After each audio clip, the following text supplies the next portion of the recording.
Thank you. Mr. Gutnick, according to your report, USAID will build only 2,649 of the 15,000 houses originally.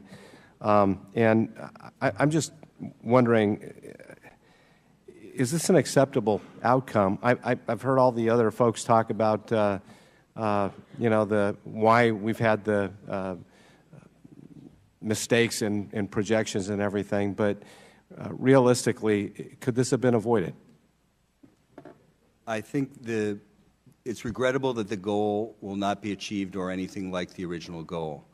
I think when you step back from the question of permanent housing, it might be also useful to look at some of the efforts regarding the severe housing shortage, indeed the disaster around housing that occurred after the earthquake.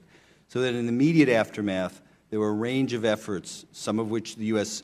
government took the lead on, some of which they were a participant in, anything from simply removing rubble to getting some of the initial temporary shelter in the camps established, to getting basic safety and sanitation in some of the camps, to some of the transitional housing structures that were built, some of the damage assessment in Port-au-Prince that was done. So these are housing-related activities where I think it's fair to say the U.S. government played a key role and did achieve some very positive results. With respect to the permanent housing, there's been some real shortcomings in what they hope to achieve and what they've achieved. Also, USAID has committed $170.3 million to construct a power plant and a port to support the newly developed Caracol Industrial Park. And according to a recent USAID feasibility study, the park port will cost anywhere between $117 million and $189 million, more than the $68.1 million USAID planned to invest. Is it likely that the Haitian government or private sector investors will ever cover the shortfall? And what happens if USAID can't get the additional investment? Would it have been wise to secure funding agreements prior to construction?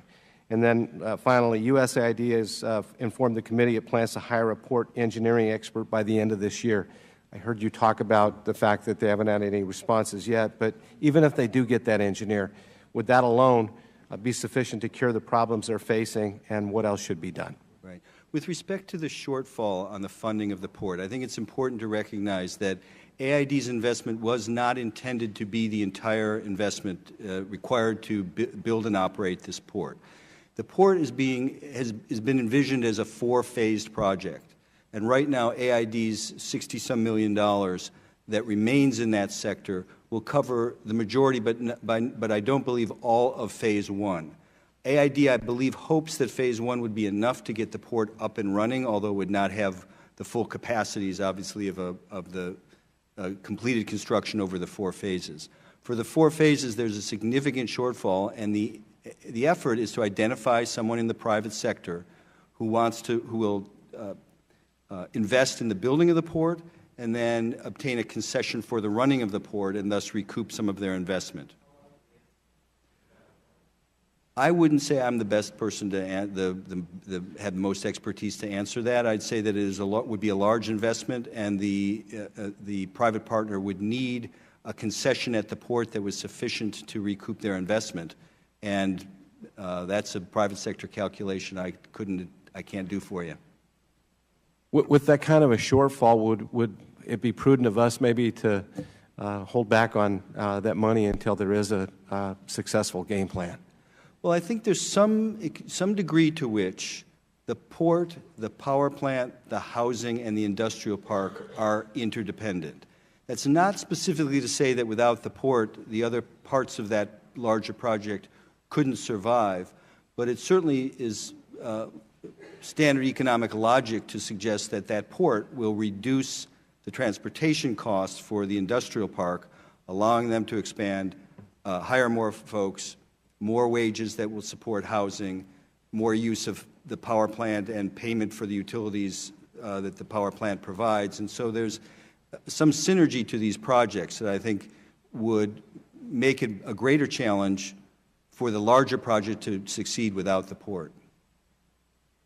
I guess what I was trying to get at, though, is does it make sense if it's going to be that much of a shortfall?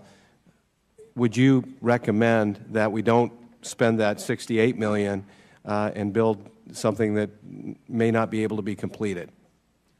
We've not made that recommendation. We have made no recommendation to halt funding or otherwise withdraw funding. I would say that AID has already invested a couple years in feasibility, is continuing to invest in feasibility, and has real plans to move forward.